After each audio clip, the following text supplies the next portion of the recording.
Okay. Now we're going to try that again. So they should be able to see my screen, and you can see them. And oh, thanks for coming. Well, like 4 days ago, there was one person that had signed up to be in person. And it was like 2, 3, and then 5, and then 8. And we got what? 2, 4, 6, 8, 10, 12, 14, 15. That's awesome. And then we've got 2, 4, 6, 8, 11 people online. So welcome online. I should be able to hear you, but I don't know if I can. So you're welcome to try and say stuff, but I'm not sure I'll hear you. So I'll try and check in periodically. So anyway, what's this all about? Well, first of all, let me introduce the leadership of the student grant. So I'm Dr. Steve Kramer. Okay, and we have a student grant for American Society for Quality of Leadership. And we have for our organization. And so Brandon is the chair and Franco is vice chair. So they happen to both be MBA students in our Process Improvement Conference. Okay, so we got together and talked about, well, what do we think you might want?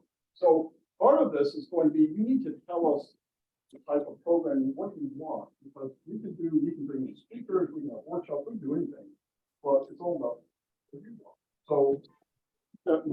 So assuming you have maybe an interest in process, let's see. Oh, I don't think it was working awesome before. Hold on.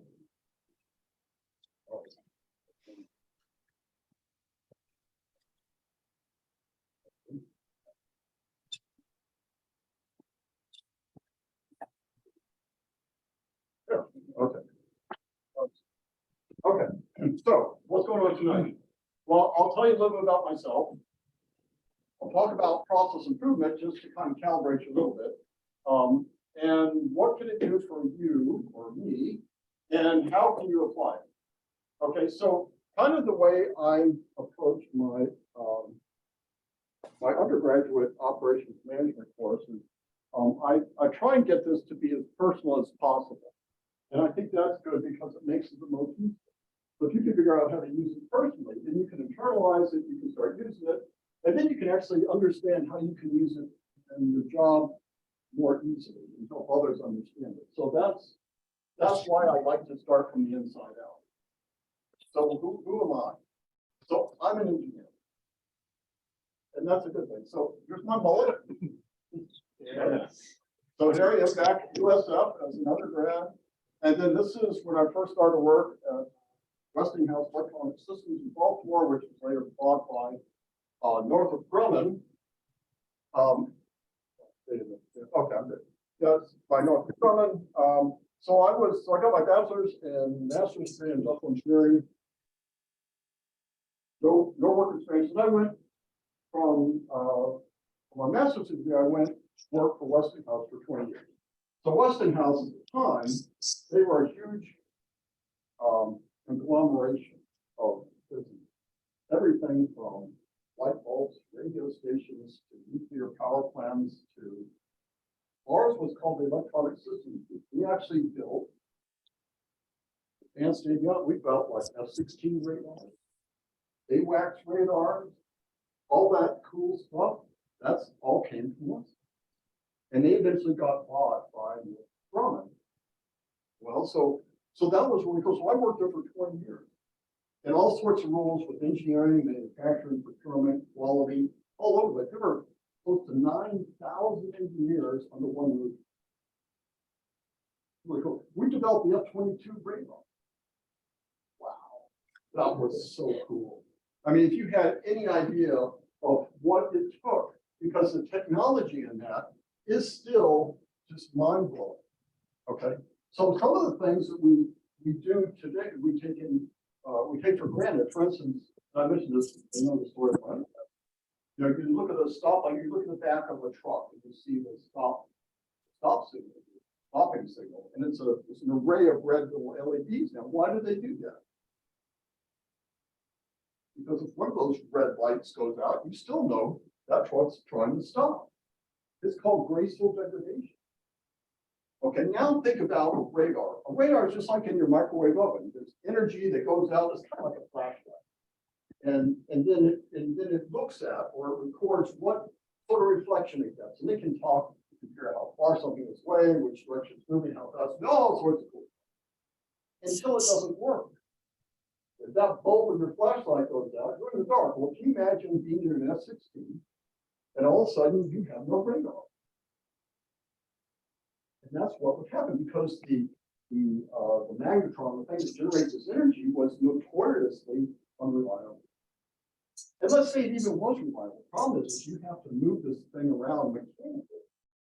Okay, because it used the single source and it would move the beam around so it could look around and you could fly one way and look another. But you know, kind of moves. Well, the F-22 is so different. Imagine we built this thing called a super cube. It's a fully functioning radar, transmit, receive, and data process, 1 cubic inch. 1 cubic inch. So what we could do is we could then put literally thousands of these in the array. And then what happens? Well, one of those little suckers goes out, no big deal. And one thing else with solid state radar now, generate the energy right there at the sun, is you can move it electronically. You can steer it in milliseconds. So there's all sorts of really cool stuff. So we actually proposed and got that technology used by the Air Force at the office of the F-22, which is now the F-35, and all of the new fighters have it. But we actually got it through. Is that like a? I think that's from someone in there, yeah. Hey, James, could you mute, please? I think we're getting some feedback somewhere. I apologize.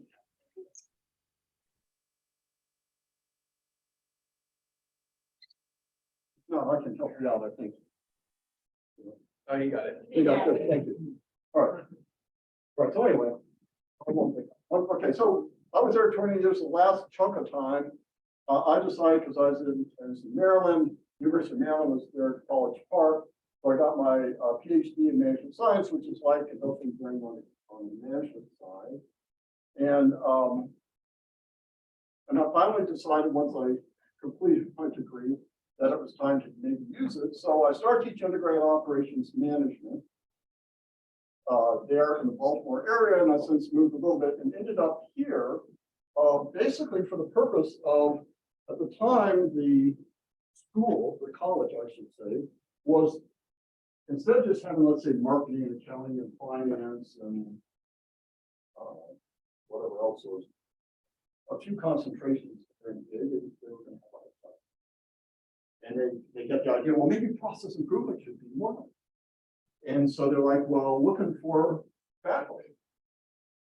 I was at Wake Forest at the time, and I'm like, well, this is not where I really want to be. Look around, and it just serendipity. Okay. Somewhat a faculty member here, David Hines, talked to my old colleague from Loyola, and they were talking, and Phoebe Sharkey from Loyola said, "Paul Seaframe."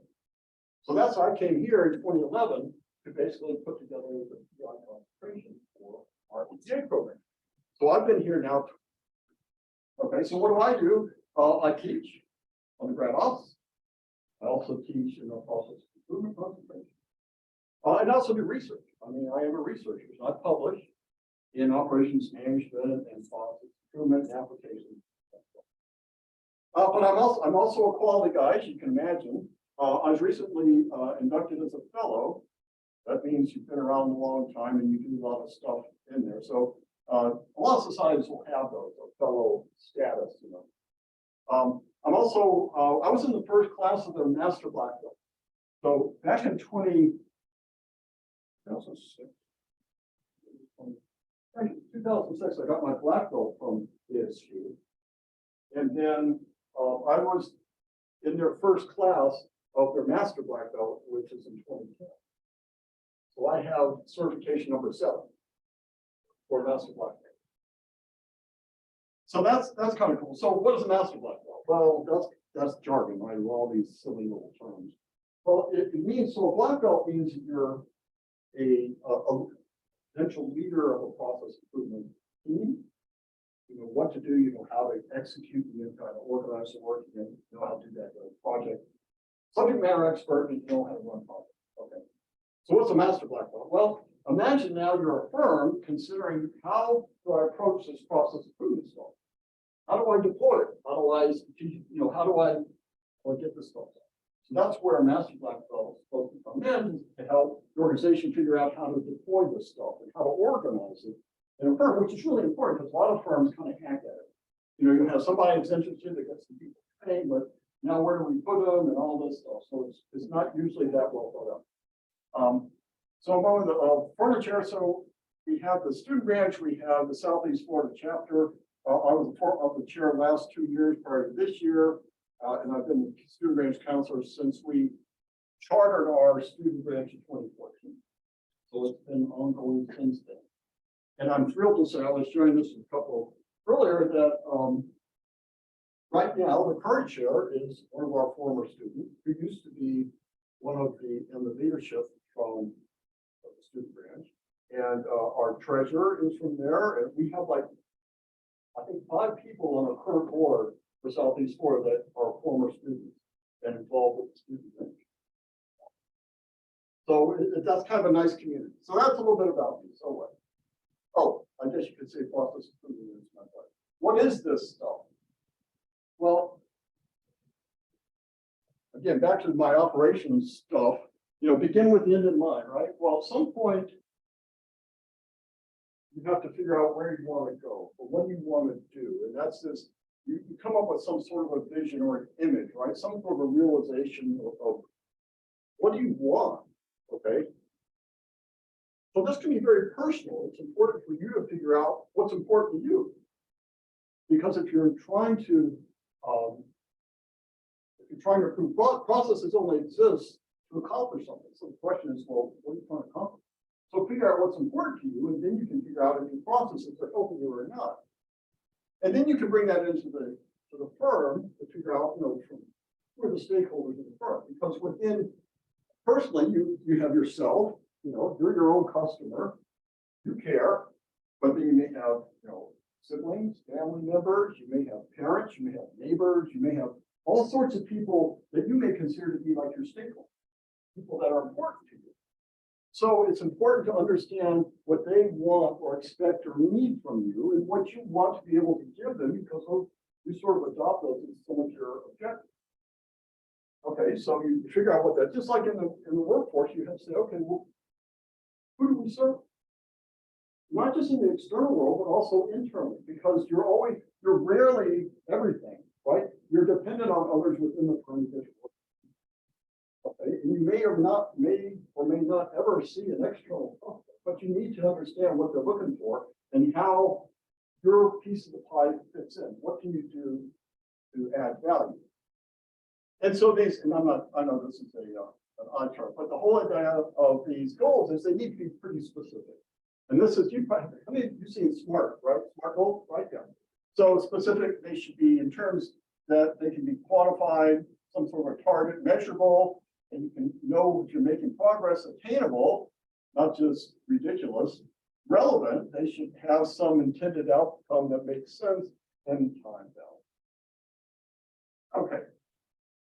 So once you figure out what you want, your goals, both yourself and your firm, that kind of leads to what the definition of quality, because quality is basically meeting or exceeding these customer expectations. So those expectations, the outcomes, they want. I want fast service. I want a high performance. I want something. Okay. So who's the customer? Well, you have, like I said before, you have external customers, and you have internal customers. So in here, this happens to be City Furniture. These are excerpts from some of my 360 videos. But here, this is actually quality manager at City Furniture in Norfolk, Belgium, former student, by the way. And he's going over some of the objectives of the firm, which they categorize here as they have safety and profitability and a number of categories that they use common KPIs, key performance metrics or indices they use around the plant. And he's going over performance issues. So he's trying to understand how well the performance. So in this case, this is like an internal process. These people are actually building chairs. So City Furniture provides retail furniture to everyone. Well, you order a table and chairs, The chairs come all broken down to boxes, but when they deliver them to you, you sell the chairs. They end up assembling 600 chairs a morning. Okay. So the question is, if you're a customer, well, what do you want from a chair? What do you want from a chair?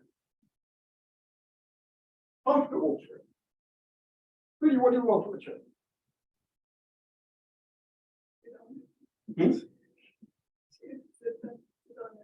You want to be able to sit on it. Well, that's good because if the chair is this big, it's going to be kind of hard to sit on, right? Stability. Stability. Stability, right? You want to be able to jump on the thing. What else? Durability. Durability, right. Or maybe even surface finish. So if you squint, well, not if, but when you spill crap on it, you can clean it off and it doesn't look stupid for a while. This is how we define quality. So then, as they're assembling, one question is, well, are they helping or hindering that? Are they preserving that quality? So, for instance, if you say, well, I like wood, I like the finish, I like the wood furniture. But if these people were marring up the wood, you'd be like, oh, wait a minute. I bought the wood so I could look at it, not so I could, not for durability. It may be durable, but I want it to be pretty too.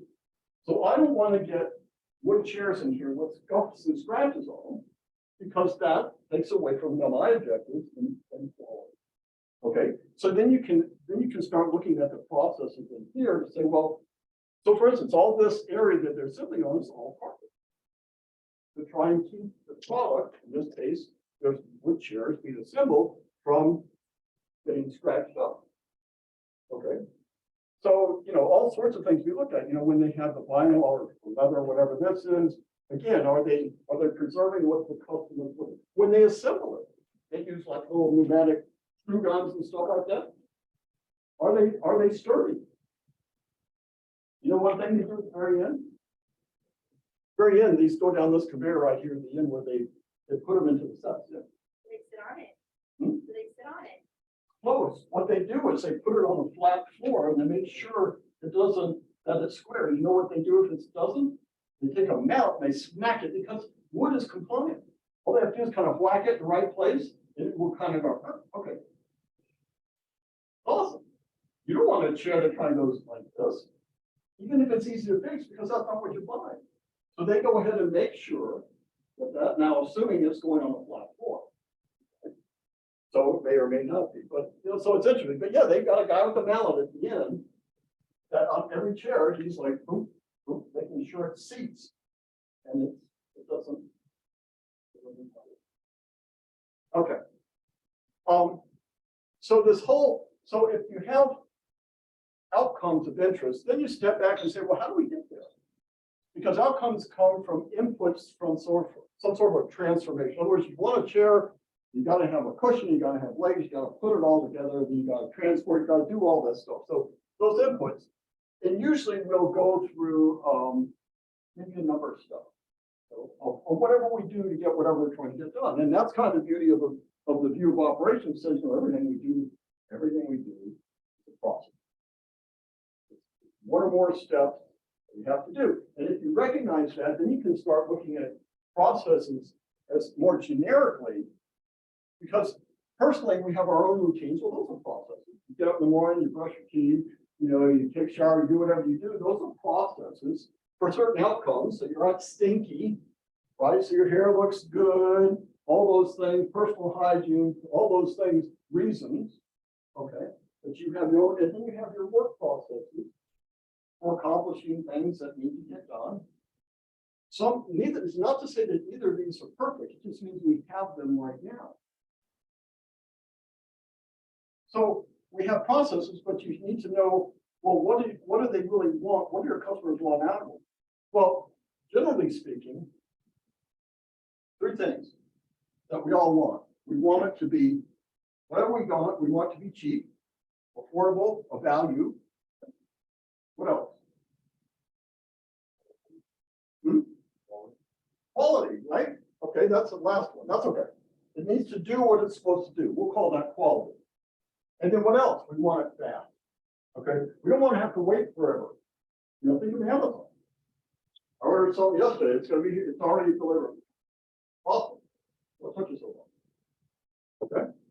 So one thing nice about, okay, so now we've got some kind of generic measures of processing that we can all kind of relate to, both personally, say, okay, well, what do you mean by cost schedule performance when I'm, getting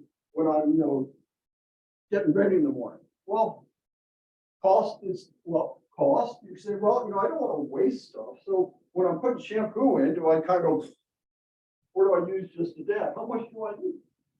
How much do I consume? How much water do I use? All sorts of things you can look at from a point of view from a cost point of view. Because schedule's another thing, independent of how much you consume, how long does it take? Unfortunately, I swear to God, it takes 40 minutes in the shower. I'm like, what are you doing in there? I don't want to know. It's amazing. I'm in there and out in like, 4 minutes, give or take. I've got the problem, it's like when you wash your car, right? Start top, you work your way down. Start soap top, go, it rinses down. You don't start at the bottom and do it that way. Otherwise, the soap would just, So that, and then you have, of course, the quality. So whether you have to do it again, oh, I forgot to wash my feet. Or, you're getting ready and you put on the shirt, you realize the shirt's stained, or something like that. So all these routines have quality, schedule, and cost implications. Of course, you can also argue that time is money and all that. All right.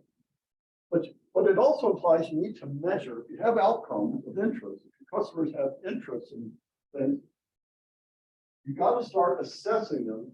You got to get your hands on, get your hands around it. All right. How bad is it?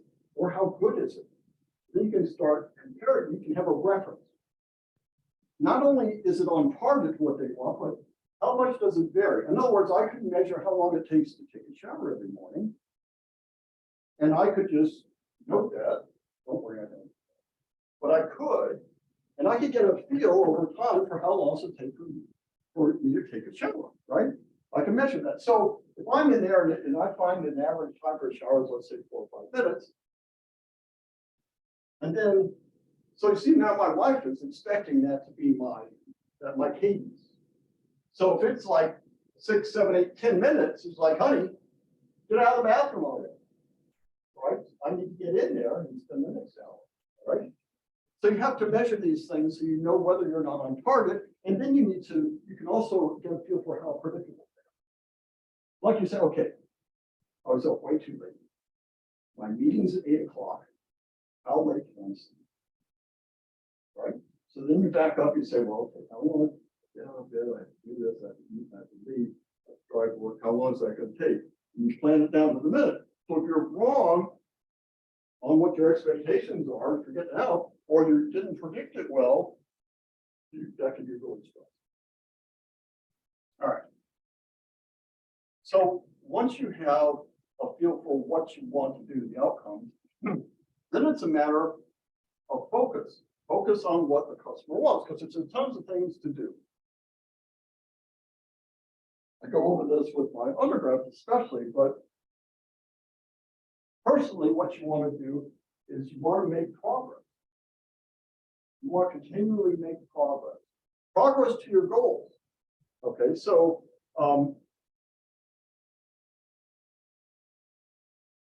you have to, and it doesn't mean progress always means improvement per se. It just means you want to have progress. You want to make sure there's so many distractions in life.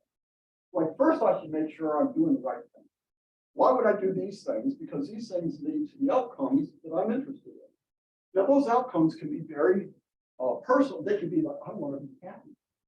So I want to do things that make me happy because that's one of my objectives. See, some people think about happy as being wasteful. I'm like, not my goal. I want to be happy. So I need to make sure that I spend time doing things I enjoy doing so I feel happy. Now, the other side of that coin is, if I go out with friends, that makes me happy for a couple hours. If I spend 8 hours with my friends out, what have I done? I've gone overboard. It's gone to waste, right? I've gone to the dark side. Okay, so we have to recognize what you need to make progress and then maybe what you've done before. But that's very helpful for even work or person. So the work side, You want to make sure you're focusing on the customers, making sure you know what needs to get done. What do your external customer needs, what your internal customer needs, but you may find something that your internal customer needs don't always line up with what your external customers are expecting. So it's not to say that you have perfect process designs. You'll find things like that, but you still need to try and work with the process. But the idea being here is making sure that you have a set of goals and you have focus and you make sure that you know how do you know if you're making progress to a goal? You have to measure progress somehow. Cost, schedule, performance are easy ways to get started. And then you can start working on making progress to the goals because you'll know which goals are important and whether or not you're making progress because you're measuring. Okay. So what if you're not on target? Well, that's where this thing called DMAIA comes in. So in process improvement, it says, okay, so if your processes aren't perfect, meaning your outcomes aren't what you necessarily desire, we have this mnemonic called DMAIA, and I'll run through it. So we start by defining, which is the whole customer thing. You start off, and this is just an example from one of our practicum classes, one of the teams did. You have to make sure that you have to define what's needed first. Because if you're trying to improve the process only exists as a utility to get something done. So the question is, what needs to get done? So define that clearly. What are the objectives? And then measure, right? Like I said, then you have to measure to know what's going on. And that can include mapping out things to know how do we do it, what sequence do we do it, how long does it take, when does it fail, all those things we measure how it's going today. Then we have to analyze. But measuring is not sufficient because you want to go from data to information. You want to say, okay, how can I understand it? Because if you're just measuring outcomes, if I just measure it takes how many minutes to take a shower, that gives me no insights as to, well, what if I want to take a faster shower? All I know is how long it's taken me. So part of my measures need to include inputs to the process as well as the output. So if I measure the inputs along with the outputs, then I can start looking for what we call correlation. Relationships between inputs and outputs. What I want to find is what are the inputs that seem to make the most difference? And then I can start focusing on it. That's a good place to start. Again, very generic. So I analyze this stuff, I map it out, I compare, and then I go and I can improve it. After I analyze, when you analyze, you're trying to understand the root causes. Why is this thing doing this? Why are these outcomes happening? Why do I get this outcome? Why is it taking me so long? Why does it cost me so much? Why do I not get really what I want out of this? You need to know the root cause. Otherwise, you're looking at a symptom and you're not really getting at them. So it's really important to get to that analyze all the way down to root cause, and then you can start improving. So improving part is kind of fun part. It's where you experiment and figure out, okay, you try to leverage the things you measured and then analyzed to figure out what works best. And then you say, well, how can I use this to improve my performance? You start trying stuff in a controlled way. I'm not going to get into that right now, but then you can find whether or not you can improve stuff and whether or not you can sustain it, which is the next phase called control. Control is like, okay, you did it once, can you do it again? Can you do it again? And then what sort of surveillance does this process need to know it's going to sustain itself? See, that's one of the big problems with process improvement initiatives is people get out there and they say, oh, I'm going to fix this process, and they do this to it. And then after a while, people go back to it the old way. It's like a big amoeba outage, it's back up. So you have to have what we call a control strategy in place that says, hey, well, we're all going to agree this is how this is going to get done and how we're going to make sure it stays where, and if we need to improve it, we'll go after it. All right. Something like that can actually lead to a whole project. This gives you an idea of some of the steps you might have in define, measure, analyze, improve, and control through some sort of a team aspect, you know, from a charter with maps and code, etc. You can kind of read all that stuff. Okay. So this is more of a deep dive. And this is usually done in business. Would you do this at home? Probably not. Okay. But the elements are still kind of. All right. So most of you have heard lean methods, not all. Okay. So lean methods is what? That's basically you're trying to, there's two philosophies. Lean, Six Sigma. Lean is all about getting rid of waste and making things flow. And Six Sigma is trying to get things on target and reducing the uncertainty or the variability around it. And they complement each other really, really well. So some of the elements here that this helps you understand is, first of all, the full value thing we talked about already. Then there's what we call value stream. A process flow is just a series of steps. What do you go through step by step by step? The value stream makes sure that you're looking at all the parts. It's not just looking at what you do, it's looking at it from a time perspective. In other words, the customer, cost, schedule, performance, they care how long this takes. I built this chair. I built it fast, I built it accurately. Good for you. It took me 37 seconds. Okay. And so I worked to improve that. Now it's only taking me 32 seconds. That's great. 10% improvement-ish, whatever. The problem is after I'm done with that chair, I put it over here and it waits for a couple of days before it gets to my. So all that efficiency that I imposed on this process, for the good of the customer and everything, it could be lost because most of the time, what we call cycle time, from order to receive, when the customer receives it, the work's not doing anything. It's sitting there. Now, I didn't know that. Look in your inbox. How many items are in your inbox right now? Yeah, maybe a lot. So imagine it takes you only 30 seconds to deal with an inbox email. Okay, great. Well, let's say you're one of 4 people that need to give inputs for a decision to be made. So the process starts. It goes to Franco's email, and it sits for a week until he finally gets to it. And then Franco's like, boom, 25 seconds later, boom, it's gone. And goes to Pretty's email. And then it starts all over again. So the 30 seconds here versus a week is nothing. Most of the time, typically it's much less than 2% of the actual cycle time for it's actually being performed on. So lean helps the philosophy of things. Encourages you to say, look at this thing from identifying, make sure this thing flows without interruption. Because I don't care how long it takes you or you to do your email. Just don't wait when you get it. Get it and move it. Because that's what the customer needs. They need this thing done. I don't even care if it takes you more than one time to do it, because that's still, okay, it takes you a minute instead of 30 seconds because you have to do it twice.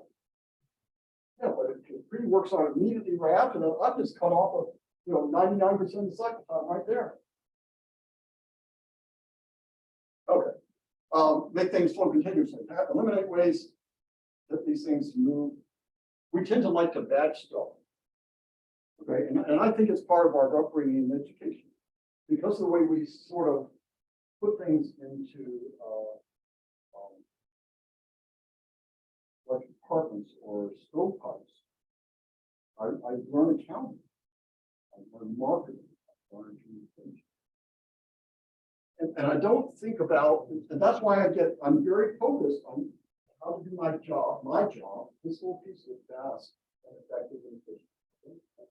But I don't give the thought to the value stream, what we call value stream, which is how that interconnects the preceding or the process step after that. Because that's not my problem. Well, the customer couldn't care less. They're like, look, I'm paying for, I need an audit done.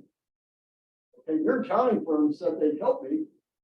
And so maybe there's 6 or so steps in that has to go through for an audit. If they don't happen one after another, then there's artificial delays built into it.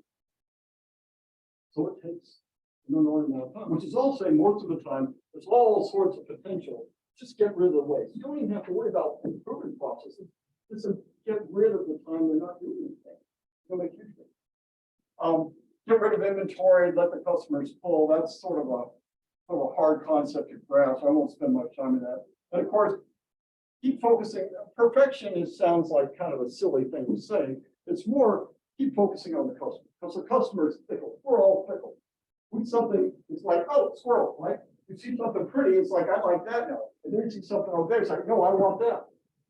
So you have to keep asking your customers, what do you want? Not only what do you want now, but what do you think you're going to want tomorrow? What if I did this?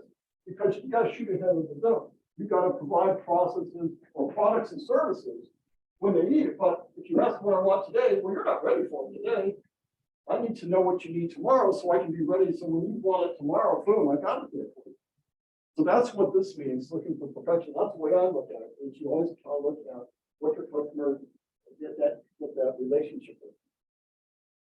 Okay, so then but there are a few things that come out really helpful. So looking for ways. You could take any process flow, if you will, and these are what we would call, these are eight forms of waste. Down, nice little, like DOWNTIME, makes it easy to remember. Okay, so these are things that you can understand. Defects, I screwed it up. Overproduction, I made too much. Waiting, well, not productive use of people, okay? That's something's like, why is this person doing that? This person is a, PhD economics person, you have them doing administrative work. Do you really want to spend their money, their salary doing that? Transportation, moving to work unnecessarily. So and that happens at home too. Okay, we walk all around the house all the time, moving crap around. It's like, well, why do we store stuff there in the first place? Okay, which is different than motion waste. So motion waste is where I keep having to walk over here to the work, and then I have to work over here to the work. That's motion. The work stays still. Transportation waste is when I'm always carrying the work around with me. Not helping the work, it's not making it better. I'm just, might have to take it over there to get something else done. Take it over there. That's transportation waste as opposed to motion waste. When you drive to work, that's motion waste. You're not getting anything done, just driving. Not accomplishing anything. Anyway, so these are helpful little tools that come out of generic process of growth. Again, I don't care what you're doing, personal or in your business, these things apply. And then we have a nice little thing called 5S. You may have heard of it. And this is a great place to start. Where do I start? When you have something, especially a physical situation, start off by just sorting crap out, literally. What do you need? What don't you need? The things you need, keep them. The things you don't, and especially within the area. If you look around your desk, someplace you work, let's say at home or your office or something, and you look at like the real estate you can touch easily. That should be stuff that you use all the time. Because everything else doesn't need to be there. Okay, so you need to take stock of what's necessary and unnecessary and get rid of those things that you don't. Look around your house. Look in your closet. Oh my God. When was the last time you wore those acid loss jeans? They might come back, but you won't fit them. Right? So you might as well get rid of the thing. Okay, once you sort of stuff out, because there's no sense in doing much. If you don't need it, then just get rid of it, because otherwise you're trying to improve something you just don't need. So first start by sorting out stuff. Then you go to the next thing called set in order. Everything in its place, a place for everything. So you've probably seen shadow boxes or things like that where you organize work, you have a place for it. Sometimes people will draw circles on the floor, or other places, this is where that goes. Okay, which is helpful. Okay, like here, these podiums are pretty much set up in a standard way. You go into any classroom and you'll see a podium that's laid out very similarly. It helps the instructor walk into a room and say, okay, I got this.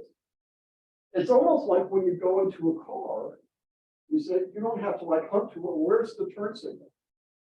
Well, you have to, who knows where the key is anymore, because they don't even have those. But, a lot of things are standardized and make it easy for you to know what's there, which is all good. Say if it's not there, you know there's a problem quickly. If I walk up here and I go, oh crap, there's no such and such. I know instantly because I know where it should be, and that's the only place it's placed. Okay, so once you have a place for it, that'll work. Okay, so most people call it shine, like keep it clean.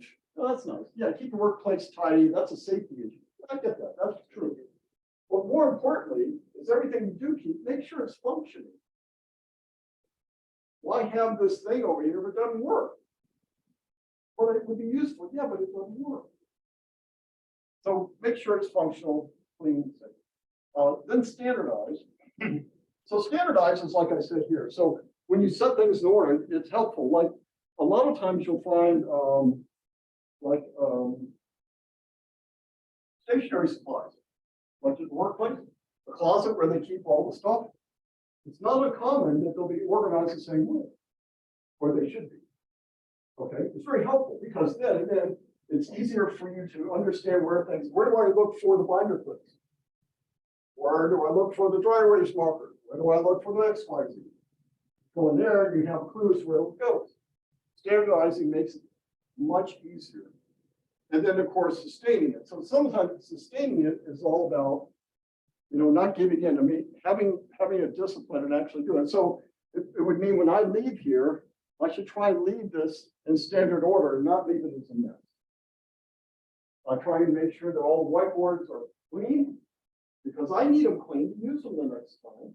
And if I have them all dirty, then the next person has to go through that. And that's not right. Okay, so all these things are simple things. So then the Six Sigma comes. Two things about Six Sigma. We improve targeting, which is accuracy, and reduce variability. So here's a common, this helps people understand what's the difference between accuracy and precision. I'm accurate when the average of what I'm doing is on target. So this obviously is accurate, it's on the bullseye, but this is accurate too, because the average of these is actually pretty much in the same spot. Precision is all about the spread. Okay, so this one says, well, I'm accurate. I don't have accuracy, but I'm very precise. There's no spread. Okay. Every time I do it, it's in the wrong place. The problem is when you have, this one doesn't even have it, where you have low accuracy and low, in other words, if these were kind of off to the side, this one implies high accuracy low. See, I would argue these are pretty much the same because these average out so they're pretty much the same. Normally what you find is something that's just all kind of random and they don't average out for accuracy. Well, one thing is generally easier is if you find something that's this is what I call predictable, right? Every time you do it, you get the same outcome. May not be what you want. So what do? You just try and retarget it. And if you're good, then the retargeting will not introduce a bunch of variation. You'll be able to bring it in. Okay? Because chances are there's only a few things that are probably affecting that. Like if you're literally shooting arrows, you've got a little windage and elevation, you make an adjustment and boom. There's nothing else you need to change. Here, like what do I change here? Right? So you maybe the accuracy is not the issue. I'm looking at the right thing, but maybe the problem is my bow's going like this. And so when I release it, it can be anywhere. If I'm lucky, it's on the so you can go from here. It's like marker. So you might put a stabilizer bar on your bow, and that will keep it from shaking when it's extended. It will dramatically reduce the amount of dispersion, increase your precision. Has nothing to do with whether or not you put it in the right place. Then you have to aim. Aiming can be a thing. So Six Sigma says, okay, you're looking at all that, the lean stuff is going to get things to flow, get rid of waste, things that don't make any use. And then these for the things that do have value, then make sure they're targeted right and try and reduce the variability. We don't think about variability, we think about this, get it on target. But what keeps you up at night is unpredictability. I don't know if we're going to be on time or not. I don't know if we're coming in or over. I don't know if our customers can be satisfied or they're going to leave because my outcomes are that unpredictable. So what am I supposed to do? That's the thing. Again, if I have accurate but no consistency, I'm like, oh my God. So again, accuracy is not always the issue. That's why Six Sigma is useful. So you need to look at both. We call those the first and second moment of the distribution. First moment is the average. The second moment is dispersion. Stuff like that. So Six Sigma gives us tools to look at that. All right, so let's bring this into so what? What process improvement can do for you? So personally, I use the Dominic over here. Maybe. So what define can give you focus? What's important to you? Okay. And in the workplace, you look at your customers, internal and external. Then you have to what? Then you can start measuring. I can say, well, how am I doing? You can answer the question, how am I doing? Where's all this stuff? Where's my money going? Why am I not happy? Well, what makes me happy? All those things, you can start measuring that. And similarly, you can do it in the workplace. Then you can analyze it. Why? Why? root cause. Why is this happening? Why do I feel this way? Why do I go through money like that? Why is this not coming out like I want? And that's what the analysis. But then there's simple tools that we can then apply to get rid of, to improve. Okay, you can reduce, like we saw with the Lean and Six Sigma stuff. There are simple techniques to just get rid of waste, reduce cycle time, improve quality, and really on the personal side, it gets up monkey off your back. You know, when you feel you have more control over your life, especially the outcomes, you don't have the same stress. Okay, and that's a good thing, right? When you're not sure what's going to happen, make progress. If you can use improve to make progress to your goals, you're going to reduce your stress. You're going to have, not only will you have better outcomes, you'll have more capacity to produce better outcomes because you're not going to have everything all tightened up. And in control means you actually can start creating habits to prevent stuff from happening, prevent the stress. Okay, start applying these things to areas. So personally, you can start that yourself. And of course, in the workplace, improving governance, accountability, oversight, and even tabulate best practices to try and get those other places. One place to apply those. And lastly, how can I apply? Where do I start? Let's start just make a list. What's important to you? Start with your short and long-term goals. Make a list. What are they? That's what's important to you. Then you can always rate them, rank them, sort them, because you have a list of 2 things. The chances are they're not going to be the same importance to you. So when you do this, try and assign them some relative importance to you so you can make decisions. Well, this is much more important than that. Even though it's important to me as an outcome, this is going to dominate. So that's important. In the workplace, you need to talk to your customers. Ask them what they want now in the future. Develop those reports, develop that bridge. Figure out how you measure quality. Because we don't always think about that. We think, well, that's kind of a objective. That's a work thing.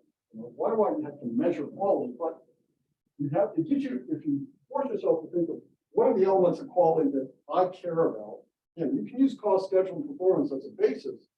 Then you can start measuring and say, well, how am I actually doing? Where are the areas that I tend to fail in? I get my work done. I'm a procrastinator. The quality is not the issue. I'm just taking too long, and I get all, that's my issue. Or, there may be other things. I just don't understand how to do this part of it. Or, I don't have the foundational knowledge. There can be certain areas. Okay. So mapping the processes, measuring stuff. Analyze, look for activities that impact the objectives. These key levers. Downtime is a waste analysis. It's a really good place to analyze the way you do things now. Whatever you do, you have to do it more than once. You make more than you need to. But still, what are you going to do? You're going to store it? You put it back in the fridge until it turns green and then throw it out? Waiting, Why are you waiting? Why is this thing waiting? Is something waiting to be done? Is something blocking that from occurring? Non-productive use of people. Why am I doing this? Why do I cut them off? I'm not the same. Right? Transportation, emotion waste, inventory, all those. So downtime's a good place to start. Improving, a great place to start is to first simplify using like 5 S's. Get in there and just clean stuff out. You can get overwhelmed. Look at, the first slide I showed there was this. You go in there, you're like, oh God. So if you start to just take a little bit, start simplifying it first, just start sorting it first. And then you'll find, okay, if I can do that, then you'll find what's left is maybe a little bit more manageable. So I think 5S is a great place to start, and then work on the focus and getting it on target. First, just get rid of the crap you don't need, get it in working order, and then try it. And then finally, control. Take pictures. If you're not sure how you do it, take pictures and then see how that's happened or how that works over time. just create your own kind of album, if you will. And of course, the things in the workplace are pretty straightforward. You can use a lot of these in the same way. So where do you go for help? Well, you might want to think about, you can join ASQ as a student, well, you're a student, for just 31 bucks a year. You go to asq.org, and they have mentoring available. There, of course, are certifications you can work toward, even as a student or as a professional. We have local chapters, we have student branches, we have student memberships. There's all sorts of stuff there that students can get involved with. Of course, we have our MBA here, which is, by the way, it's very unique. You won't find, I can think of maybe one or maybe two schools that are anywhere close to comparable, where usually process improvement stuff is done in what's called executive education. It's not for credit, you pay for it after. You get your MBA and then you go to executive ed, you get supplementary. Well, this is built as part of the MBA. So you have your MBA code, you get an MBA, but you're also getting prepared to sit for a black belt from ASQ certification and a project management certification from PMI, which is like, holy crap, that's awesome. So it gives, and coming up as an engineer is very enticing to that type of person because an MBA is well-rounded for an engineer, right, for an engineer. But I'm, yearning for some technical depth. The process improvement gives you that. So if that appeals to you, like I said, there's black belt and the PMP all in the MBA. And then this isn't bad. Just so you know, they do a salary survey through ASQ every year. And this is from the end of 2020. The average black belt was making 122 grand, which on average is 18% higher than their counterpart without a certification. So that's kind of a good thing to know. So the absolute salary isn't shabby, and it's recognized to be an important thing if it fits for you. So it's a. And of course, you can always call me. By the way, I have a web page. So, in fact, let me do this. I think I can. I think it's yeah. Hope it pushes that out.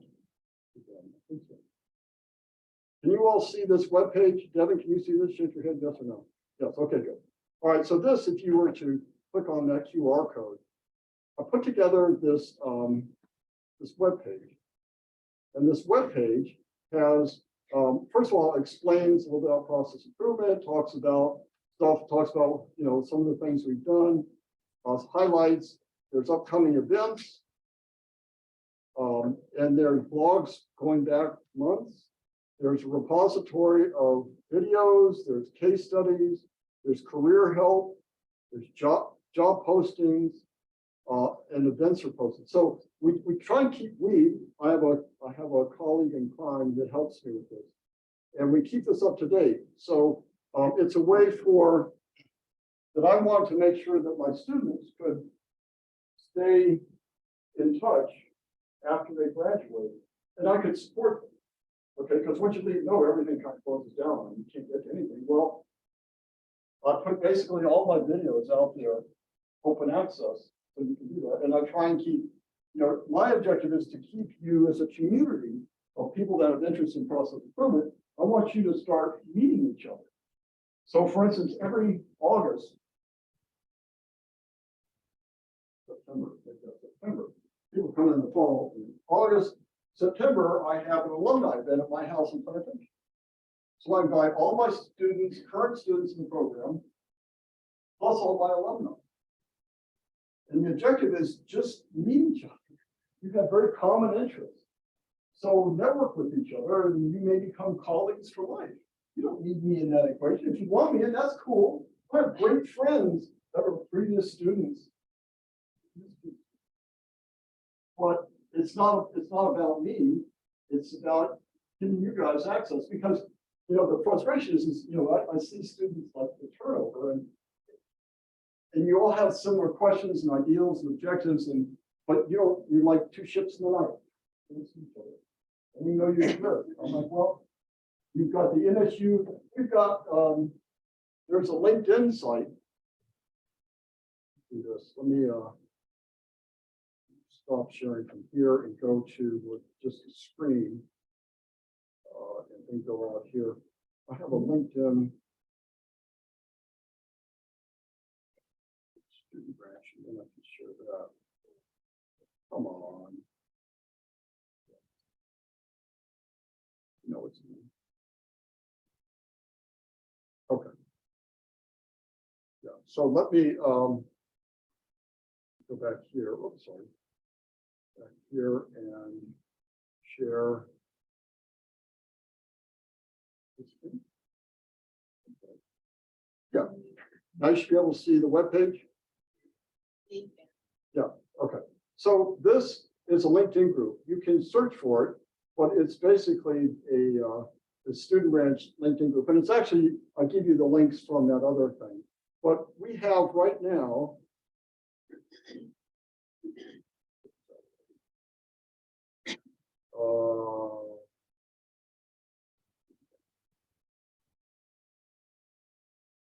it's already, yeah, here we go, student, 165 members.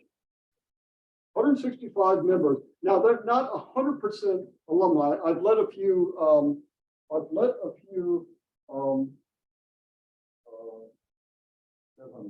recruiters in there. Give them access. So I figured that would be a good thing.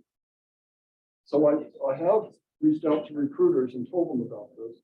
So, you know, we put things in here, like the meetings that we have. Okay. Plus, we also talk about, you know, our parent branch 1510, what's going on there. We have other things that post. There's common posts, and then we also have our LinkedIn group for our Southeast Florida, the 1510 site. That posts also a fair amount. Okay, so there's a number of outlets for you. Okay, so it's like, so I hope this is helpful a little bit and give you a feel for stuff. It's kind of a hodgepodge, I know, of stuff. So I'll open it up, and I hope I can hear the folks online if they want to ask questions. And if I can't, for some reason, you can put it in the chat. But I don't know if I can hear you or not. Somebody can try and talk. You can unmute yourself and try and talk. Let me see what's in the chat. Actually, just my phone battery is low. Oh, okay.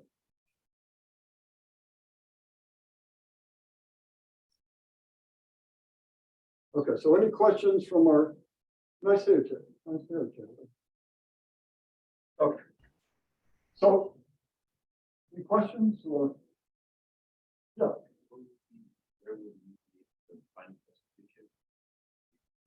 Well, I'll post this in our class. Okay, in our Canvas class. This is being recorded. And the link to the recording will not only be in the Canvas class, I'll also put it in our LinkedIn student branch group. Okay, because I do that every time we have a meeting, and we always record, we always transmit our meetings, and we'll put that in. Have us muted some. Oh, I didn't do that on purpose. If I did, let me see if I can unmute you. Sorry. Let me see.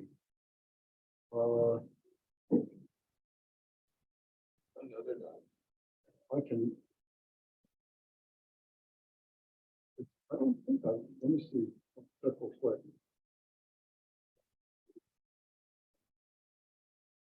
I don't think I've essentially muted everyone. So.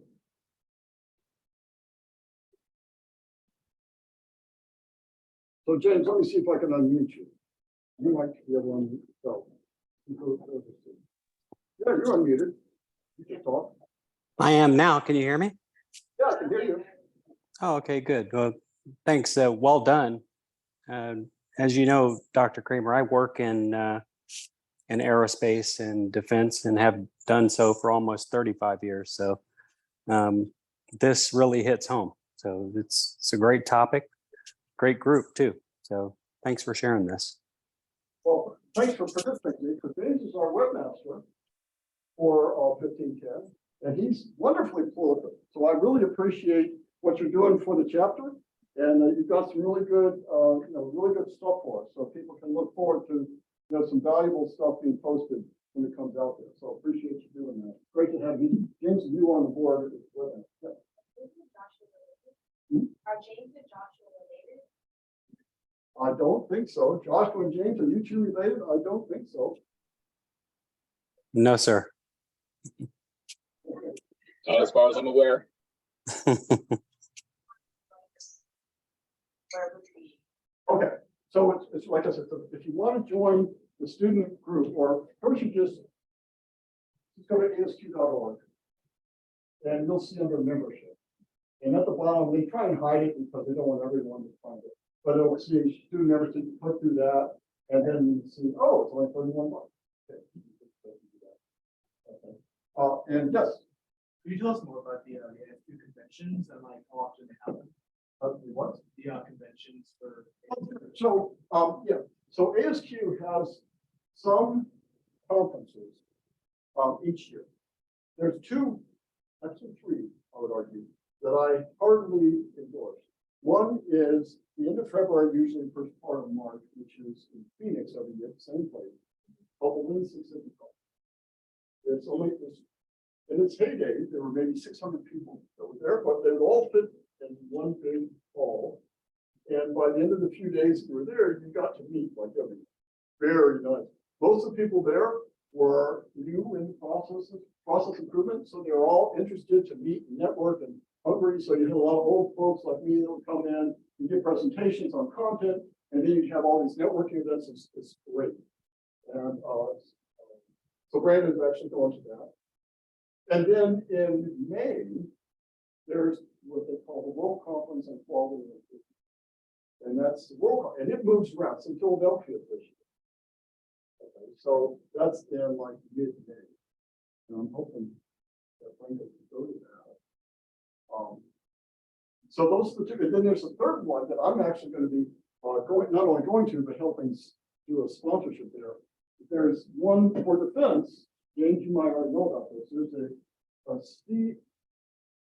CQS. It's for the aerospace and defense industry. It's at Cape Canaveral. It's in March. Very small, a couple hundred people. Here at aerospace and defense quality. What I'm trying to do is attract engineers from defense contractors to learn about our program, so they might do something for them because they're a really good candidate. It's from they just don't know about it. So those are three. Then of course, like our student branch will have monthly meeting presentations like this, and our parent branch usually will have has theirs the second Tuesday of the month somewhere. And it will be like a dinner meeting. So it could be a Tropical Acres, or it could be a Julia's Steakhouse in Miami. And students $5. Like you go to Tropical Acres, you get prime rib, sea bass, or something like that, $5 and the presentation. Sweet. Good deal. All right, so that's happened once, and then ours is usually like, the latter part of the month. Let's say around the last Thursday, third or fourth Thursday, we're trying to get the schedule, whatever seems to work out best for the students to come. So yeah, well, we'll post stuff around, we'll put them in classrooms, we'll put them out on the halls. So, for the end of February, you're all done in my class. So, but we'll have other things going on. It'd be great to see you. It's great when some of my undergrads get interested in actually coming to the graduate program. And I've had some, it's not fun, but that's okay. This is not for everyone. This is, as an MBA, it's hard. It's like using statistics and stuff. Why? Because you're sampling, and you need to know when you take a sample, you don't know everything about it. You have what are called confidence levels or confidence intervals. There's all sorts of things that you need to know to be able to understand what you're looking at and do the analysis correctly. And that can be a little challenging if you're trying to cooperate. But we don't do it because we're math majors. We do it because we're managers. There's always a reason to do it. So I hope that helps. So we have a class in the summer, which is a process method. It's basically an advanced statistics class. You have to have the regular statistics class first, and then that takes over. So there's quality management class that starts off. And there's the project management course. There's the tools course in the summer, and then there's a 16-week practical project course. Because when we first started doing this, the students would get through the tools class, they're like, I don't know if I can do this. This is scary. So we were like, oh yeah. We put in our projects big way. So the students actually get real world experience. Well, usually we'll do teams of 2 or 3. And they will work with the company in a real project. Usually, one person on the team will be employed there. And they'll be the access point, but there's so much work to do. The whole team works together through the whole committed process. And they go from define all the way through control within 60 days. And it gives them a great experience. So they get to learn the whole thing and how, going through all the steps. So that's really fun. Very rewarding.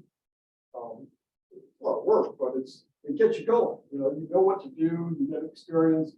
And once you've done something like that, then you're ready to sit for the black belt exam and start. So my objective is to try and get you to where you're pretty darn independent. And the difference in the green belt and black belt is the green belt is like a team member, and black belt is a team leader. So somebody can say, hey, Franco can say, I don't know about that over there. You say, I got you. This doesn't mean I'm going to do all the work, but I can go figure out what's needed from the work, what's the objectives. Measures go through the whole debate. I can help organize the work and all that stuff. And that's what you need. I mean, that's what this field is about. Process improvement as a vocation is project work. And if you like solving problems and you like doing, change agent, it's cool. So there's technical stuff, but it's huge people process because processes are all about. So you have to work with people to convince them and get them to change. That's all. Well, you guys think let me do one thing before you go anywhere. I want to take a picture because normally I would be in the audience and someone else is talking. I'm going to take a picture so I can put it on my website. But I can. Oops.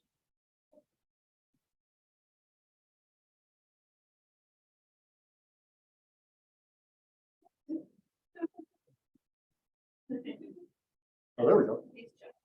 Yeah, Mr. Tate came here running stupid. All right, here, 1, 2, 3. And I need to get some of the background. Okay. Well, thank you. So thanks all for coming. And good night, sir.